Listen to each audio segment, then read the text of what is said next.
No, I died on a 15. You fucking killed me. I died on a 25. Pussy! Fuck you. You fucking asshole. I would have had that fucking V2. I was gonna die, man, if I did. I'm sorry. Oh, you got the V2. Holy shit. Holy shit. That's the first time I've ever seen it. Actually, I seen it on YouTube because you showed me a video. No, I'm gonna get kicked, I think. Yep. Damn. I don't know who the fuck else I killed. That was a fairly quick V2. I could drop another one here if they play along. He's up top. He's camping up. And Hunter kills me. Oh my god. Listen to you. I will shovel the fuck out of you. I thought there was an enemy. My bad, bro.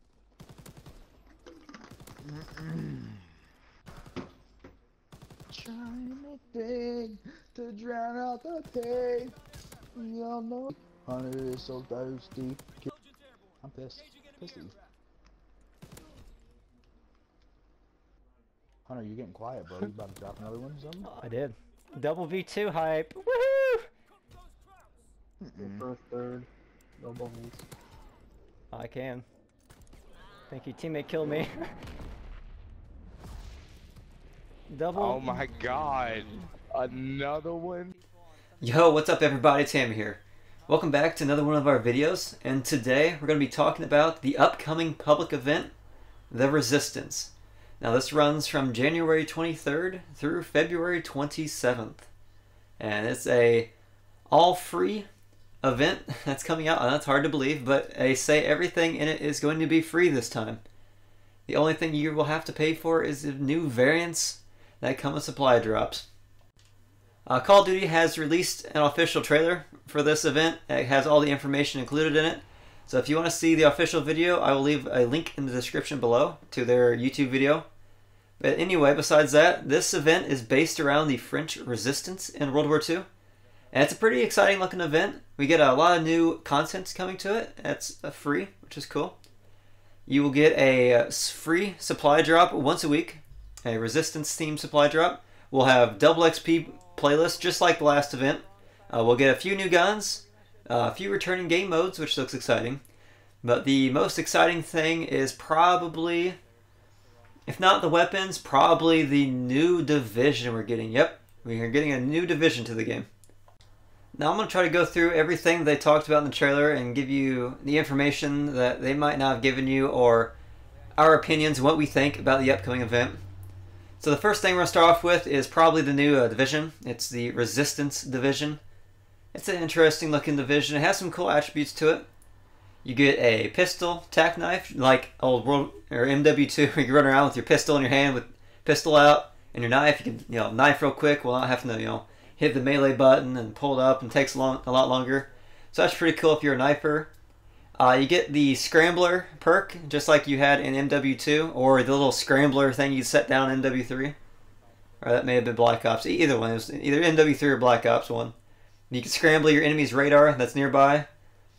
You get an additional pistol attachment. So now everyone's beloved Akimbo 1911 is going to be even more powerful. That's been pretty cool. And the minimap indicator points towards the closest hostiles, which that seems interesting. I don't really understand what that means too much. Now I haven't seen any gameplay of the new UAV feature, so I don't know if it's like has a little arrow that points you towards the closest enemy in proximity, or if it's like an advanced UAV or a VSAT. We'll have to see when the time comes up. But probably my most excited feature of this new event that's coming out is the weapons, because I always like having some new toys to play with. I think everyone finds that fun. But it looks like we're getting 4 new weapons. We get the Volkssturmgewehr rifle, the Orso submachine gun, the Walther P38 pistol, and the, what I mentioned before, the new tack knife. Now, how you obtain these new weapons, I'm sure it'll be just the same as the last event. You can get the epic and heroic variants out of a supply drop that you open up, or you can also do the special orders that they have once a week. Now they're the same. Looks like they're about the same thing. It says right here you have to complete 50 multiplayer matches, which is pretty easy to do. I mean, I don't know if each weapon's gonna have the same challenge, but as you can see here, it's the Volkssturmgewehr it says 50 matches you have to complete, which that's not a hard challenge at all. It is cool that everyone gets this for free. I don't believe you need it. It doesn't say you need the DLC, the Resistance DLC. So I think everyone here should be able to get these new toys to play with, which is also really, really cool. As for how the weapons perform, or what you can expect out of the new weapons, the trailer had some little clips here and there of what they were capable of and what they would do. So you get to see how they're going to recoil, what the iron sights look like and stuff. But for more in-depth of what the guns realistically were like, the Volkssturmgewehr translates directly to People's Storm Rifle. And it was designed later in the war, around 45, as a rifle for the Germans. It shot the same cartridge and used the exact same magazines as the STG-44, which we already have in the game. So it's going to be very similar to that. Most of the variants in real life were semi-automatic rifles, so I don't know if we're going to have another semi-automatic rifle or if they're going to make it automatic. We'll have to see. I hope they keep it semi-auto to make it as realistic as possible. So in theory, the Volkssturmgewehr should do the same damage, or close to the same damage as the STG-44, but we'll see. Usually in video games they're not too accurate. It more comes down to balancing how much damage a gun should do by its fire rate. So moving on over to the Orso submachine gun. Now in the real world this gun is known as the Model 38 made by Beretta. It shoots a 9mm cartridge at around 600 rounds per minute, which is about 100 rounds per minute faster than the MP40, and it shoots the same caliber. So this gun should be very similar to the MP40 if they go by real life measures. So it should be a decent gun. It should be a good competitor for the PPSH, I think. We'll see how the fire rate, damage, and range come out to be. It could be a decent submachine gun. Now the P38 pistol, the Walther P38, it's a pistol. It's probably going to be very generic. It's probably going to be very, very similar of a gun to like the P08, or the Luger as it's known in real life. Which it's not too much exciting stuff comes from the pistols. But if you like the pistols and you're a Walther fan, you'll probably like that gun. For the tack knife, I hope when they use the tack knife, or when they balance it and make it, I hope it doesn't do anything to increase your melee range. I really hope you can only use it on the Resistance DLC division. I mean, I don't want people running around panic knifing me in the face. It's going to be so obnoxious. And they got rid of that for a reason. No one likes panic knifers. It's a terrible balance in the game. I hope it's not overpowered. I really don't. Now for the new game modes, they only officially announced one new game mode in the trailer, which is Demolition. Every pub stomper's favorite game mode ever, Demolition.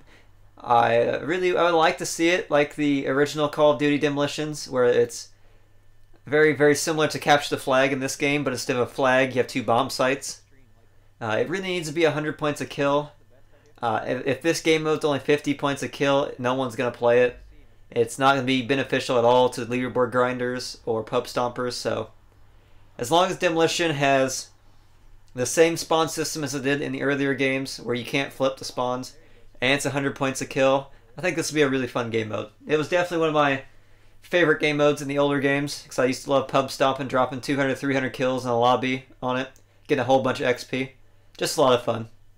And if you had a keen eye, and you watched until the very end of the trailer and saw the last couple seconds of it, you would have seen when a guy ran by and there was a bucket that spun and watched him run by. You would know that it looks like Prop Hunt is probably coming back. Prop Hunt was a game mode back in Modern Warfare Remastered, last year's remastered of Call of Duty 4. This was a game mode I really particularly didn't care much for. I know a lot of people had fun in it. It's like a little party game that's kind of fun here and there.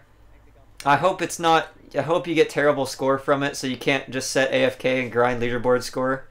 That'd completely ruin the leaderboards. I hope you get like 1 point for it. If you get like 50 points or 10 points a second, this game mode's going to ruin the leaderboards. Because you can literally just AFK and not play and just grind leaderboards. So I hope that's not a thing. So for just an all-around opinion about this new event, if you guys were wondering what we were thinking about it, the event looks really cool, I think. It's a cool category, cool event that was in history with the French Resistance. I like the guns. The guns look very capable, like viable guns. They look like fun guns to use. The new game modes are coming out. I love Demolition, so I have no complaint there. The new Division, I hope it's not overpowered. I mean, it looks fun to use here and there. But my biggest complaint is going to be how you obtain the weapons and the odds of supply drops. I hope you can get all of the weapons at one time and to where you don't have to wait to get one every day. I'd like to be able to get them all chrome the first day. It just makes for good content for you guys. You can see what they look like. And when it comes to the supply drop openings, I saw that in the trailer that when you open up one of the event supply drops, they give you only 1 out of 3 of the items is an event item. I don't agree with that. I think if you open up an event box, it should give you all 3 options to be the event items. I mean, it was the same way it was last time, and we have played this game a lot. 30 plus days games played, and we still don't have everything. The odds to unlock items out of supply drops in this game are severely low. In the last event, we played 24/7 during the winter event until it ended, and we still didn't get everything from it. We don't have all of the items. So, I mean, that's probably not going to change. We know supply drops are going nowhere in the future. It's a big moneymaker for developers. So I just really hope that the odds are a little greater to where people that don't play as much get a chance to get all the items that they want. And also, we have a lot of requests to talk about the upcoming DLC, the paid DLC that's coming out with this event, the Resistance DLC with the Season Pass. The people love to see our opinions of what we think about it. So my 2 quick cents, it's probably going to sound similar to everyone else's review on this, but there's 3 maps you get, 1's remade and 2 new maps. That's not enough content. I'm sorry, if you're paying $50-$60 for a Season Pass and the formula is different than usual, if you're only getting 3 maps and only 2 are new, that's a complete ripoff. They need to make it more. Yes, you get a new war operation, whatever you call it, but that's not enough. You need more content in a game that's already dying because of content issues. I mean, your game already came out with not enough maps in it, and then you just come around and charge people for even less content than normal. So guys, I hope you enjoyed the information about this new event, and I hope you're as excited as we are. So thanks for watching, guys. We'll have many more videos coming out like this in the future. So thanks for watching. Make sure to like and subscribe if you enjoyed. This is Hamii out.